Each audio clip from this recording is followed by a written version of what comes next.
Hey guys, welcome to Clockwork Noodles for another breakdown of the Apothecary Diaries episode 23, the penultimate episode of the first season.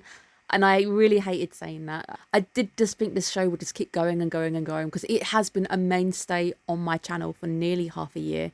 And we're getting to the end of it. And today's episode really was just a eye-opener for a lot of things. We finally got clarity. We finally get to see the actual truth of things that have happened. I guess there's a big old rug pull that happens as well, and a lot of things that I want to discuss. So much I need to go through with you guys. I won't dilly-dally too much. I want to say that my spring overview goes live on Wednesday. I've done it in a different format. I have gone through all the anime coming our way, and hopefully you guys will tune in and see what I'm breaking down for the next season.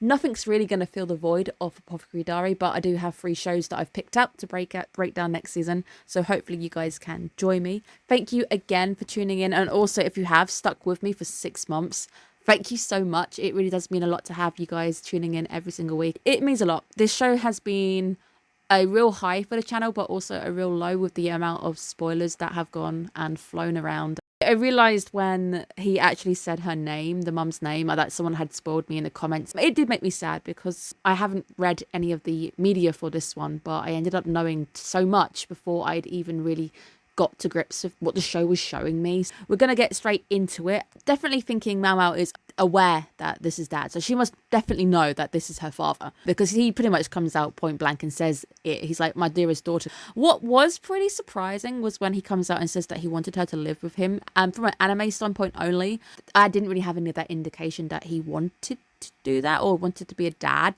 Very much shocked this week. That did kind of set the tone where he really does actually want to be a family, or he actually wants to, I guess, take ownership of what happened. What actually happened isn't what the anime falsely led us to believe, because I especially had said that I didn't like Larkin because the anime implied he had done something really, really bad, but it actually isn't the case. And if anything, it's very surprising about who actually initiated things. Happily misled by the anime. I'm very glad when a show actually confuses me, and I'll take it. But again, I think the comments, when they hit back, you know you're wrong, and suddenly you have the spoiler right there because of what people are saying. I definitely like Larkin as the wind-up merchant to tease poor Jinshi, because all the way through this game, no one really knows what's going on between either of them. Nobody can really read minds or anything, and you can see how worried that Jinshi starts to become. The panic on his face when he hears the terms, but those are really steep terms, and it's difficult too as an audience standpoint because we don't know how good Mau Mau is at playing Go. I know that he's very good at playing Go, to the point where he would go and challenge like the top people in the Verdi's house. And I think Mei Mei is the only courtesan now that they'll actually let him hang out with. Also confused when he looked very sheepish at Jinshi, because I thought he already knew that she was employed by him, because he had technically requested, I want your new hire to help me with this project. So he must have put 2 and 2 together. It's a bit weird that he kind of gives him the sheepish grin when he finds out that actually I'm employed, you'll have to wait for my term to end. Now, the bet on Mau Mau's side is if I win, you have to buy out a certain courtesan, which of course is her mother, which is quite confusing when you think he's always actually wanted to buy out that courtesan, but he's always been rejected. They've always said no. We were told that he keeps trying to make a pass at a certain courtesan. I think we've been told a few times. Really weird that she actually gives him what he wants. So I was wondering if will he actually stick to the bargain that he drove, and I think he will, because he really actually wanted to buy her in the first place. It's just very brutal Russian roulette style. Obviously, in my brain, I was going, wait, is it actual poison? I guess with it being a very hard style liquor, there wasn't really a chance of anybody dying. They're not going to allow somebody to just poison somebody on the fattest grounds. I guess it didn't cross my brain that it really was just going to be alcohol. I didn't pick up on the fact that he wasn't drinking. We've seen him with red liquid in a glass before. I just presumed he was drinking wine. He explains the eye stigma thing where he can't actually recognize faces and things. I thought that was super clever because it starts to explain the way that he views the world, and it's a very interesting twist.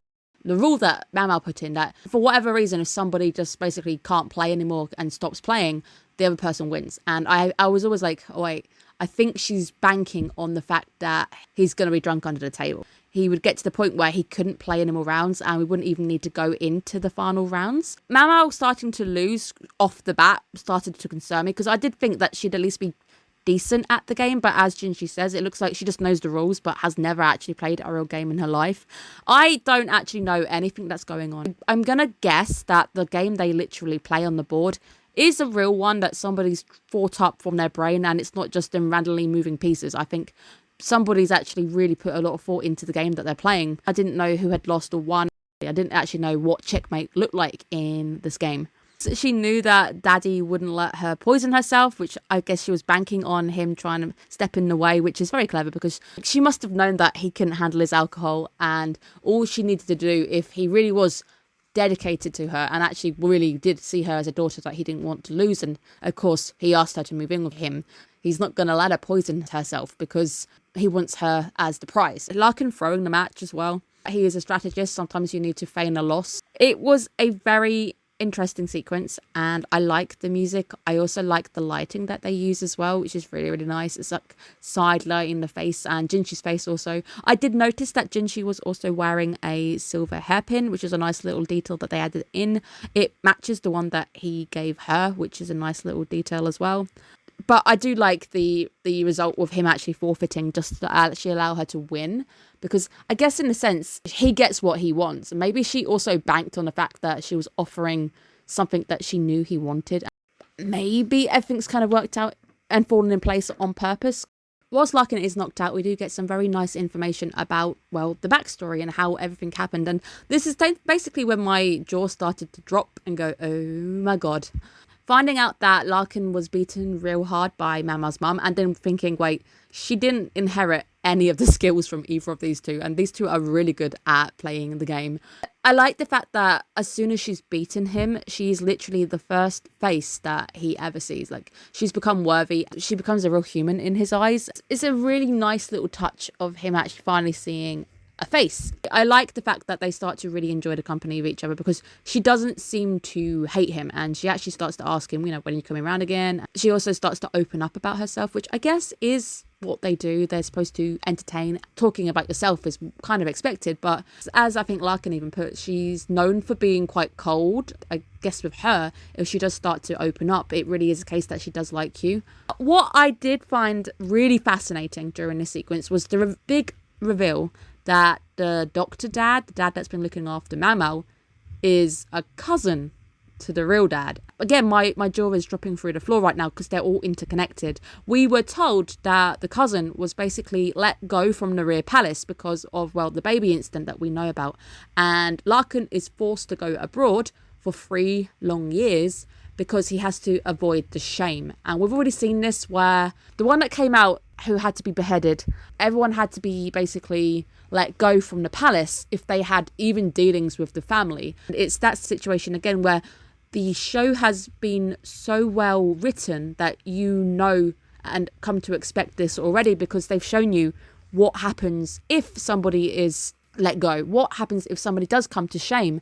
I guess the show, in a sense, is so well thought out, and this is the episode where you can really appreciate how interconnected everything is by the fact that you already know what happens, and when he gets sent away, you know exactly the procedures, you know why he's being sent away, you understand what's going on. Just really wasn't expecting her to actually miss him, I guess, because she continues to write letters. She doesn't stop writing letters.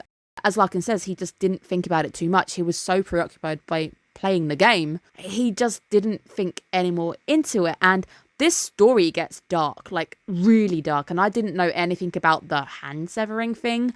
Really, really dark. The fact that she even sends them to him. There's probably a proper meaning behind her sending them. Maybe it's, I've severed my ties with the house and maybe I want you to take responsibility, or maybe I do like you, because she's really hard to read. I didn't actually know if she liked him. I saw it as her initiating things because she didn't want to be bought out. She thought of somebody else owning her, so maybe she went with somebody who was smart enough, or she saw something in him that, okay, fine, I'm gonna choose you to do that and get away from the ties of being in this place. I really wasn't expecting it to be her to essentially initiate things, and I know I was harsh, but that is the way that the anime played it. The anime played it as him being the one to decide to lower somebody's value, and obviously that the way that he phrases it didn't help. Actually getting the full story was just absolutely insane. Really bad timing. Dr. Dad thing being him being let go at a very bad time to then force Larkin away. Because if Larkin hadn't gone anywhere, the likelihood is he might have actually owned up and taken responsibility for the kid. Mau Mau could have had a family. Maybe the mother wouldn't have been forced at that point to take on anybody because she had to keep her rent up and because she had to pay her way.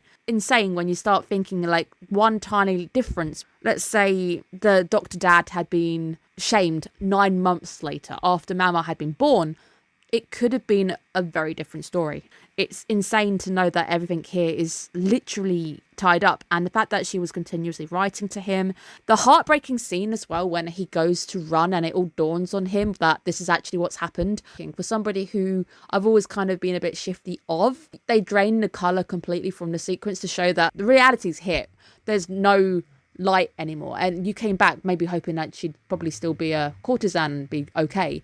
And actually you've come back and it's too late because the way they even talk about it is like she's gone. So I guess to him, he maybe even thinks she's dead. I did wonder if maybe he heard through the grapevine that she wasn't dead or something. That's how and why he's been trying to make a pass at buying her afterwards, because maybe he put 2 and 2 together. You can imagine how heartbroken he was when he at least heard the words she's gone. The whole sequence plays out really heartbroken. And the rain, of course, adds to it. And then, of course, Mei Mei starts playing Go with him instead. That leads into the Verdis house trying to get rid of him, not really actually wanting him anywhere near anybody because he's already, I guess, brought shame upon one of their greatest courtesans. A lot of things now starting to tie in, which is absolutely insane. And no doubt the final episode is going to give us even more jaw-dropping moments because the title is Jinxi and Mau Mau, which is a weird one. I've been saying quite a few times I don't understand how anything more will become between them because Mau Mau is very much focused on what she loves, which is her actual medicine. She doesn't really strike me as the person who would really want a relationship with somebody. When he offers to buy her out initially, and she just sees it as a chance to get the old grandma off the back, so she sees things as a use. Very excited to see what's actually going to happen because we do seemingly get the outfit from the OP where Mau Mau is trying to grab the stars and she's in that pink dress. Does seem like that's going to happen next week. Can't wait to see what our final episode of the season is going to be. Also gonna cry because I just said the word final and I hate that. The next episode is the last time I ever get to talk about Apothecary Diaries for the foreseeable future until we know what's going to happen and if there's going to be another sequel or not. The last scene on the whole episode today with the blue roses again, and I did wonder if it was maybe a metaphor or a symbolism that the withered blue rose could be the mother. And I think the Mei Mei comment is quite nice about the whole it's beautiful and it might be withered but it still holds its form. He maybe sees the mum in her withered form. He's still going to be in love with her, or he's still going to see the beauty of the rose. And I think when Mau Mau had the bud, I think that is her as a daughter. She's a bud. She hasn't flowered yet. She hasn't come into her own yet. I do think maybe it is a Larkin thing. Maybe he did give roses to her and maybe she kept a rose as well. Maybe it's a rose that she kept, perhaps, and then the bud was given to her from the mum. There could be anything there. I don't actually know the story. I'm going to wait for the show to confirm that, and no doubt it will. Very well written episode to start linking a lot of things into it. And of course, big shock if it really is a case that Larkin really is just wanting to look after his daughter and actually right the wrongs of those years ago. So a 180 for me if it is confirmed that he really does actually care for her. Very good episode, but I'm also bittersweet now because I've got 1 episode to go and it's so sad. Thank you guys so much for tuning in. It's a fantastic episode, so hopefully you guys found all of the interconnections very like jaw-dropping and the twists and everything all interesting. I will see you guys again soon. Have a great day, guys. Bye-bye.